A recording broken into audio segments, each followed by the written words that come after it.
एक और अहम खबर, वेस्ट एशिया में बढ़ती कशीदगी के बीच यूएन की इंटरनेशनल एटॉमिक एनर्जी एजेंसी यानी IAEA के चीफ राफेल ग्रासी आज ईरान पहुंचेंगे, जहां वो ईरान के न्यूक्लियर प्रोग्राम को लेकर चर्चा करने वाले हैं।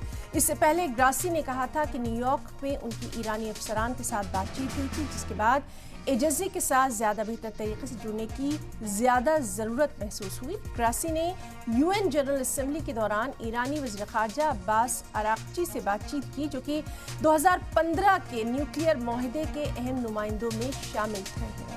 ग्रासी ने कहा कि वो ईरान के साथ हाईटेक टेक्नोलॉजी की चर्चाओं को जल्द से जल्द बहाल करने की सिमत रफ्तार लाना चाहते हैं। उन्होंने सितंबर में ईरानी सदर मसूद पेज़ेश्कियान से मिलने के लिए तेहरान के दौरे की ख्वाहिश का इजहार किया था और कहा था कि हमें ईरान के एटमी प्रोग्राम की जांच करनी होगी। और उनका ये बयान यूएन असेंबली में ईरानी सदर मसूद पेज़ेश्कियान के पहले खिताब के बाद आया था, जिसमें पेज़ेश्कियान ने इजराइल की मजम्मत करते हुए यहूदी मुल्क पर वेस्ट एशिया में कशीदगी को और भड़काने का इल्जाम लगाया था। उन्होंने कहा कि ईरान वेस्ट ममालिक के साथ एटमी माहदे को लेकर सभी अड़चनों को दूर करने के लिए तैयार है।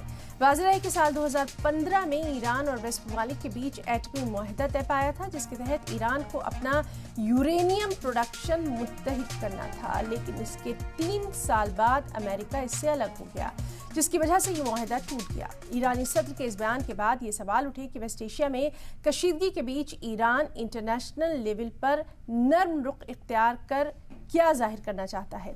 ईरान वेस्ट ममालिक के साथ ताल्लुकात ठीक करना चाहता है। इसी पैगाम के साथ पेज़ेश्कियान न्यूयॉर्क पहुंचे थे। ईरानी सदर चाहते हैं कि इसके बदले ईरान पर लगी पाबंदियां हटा ली जाएं।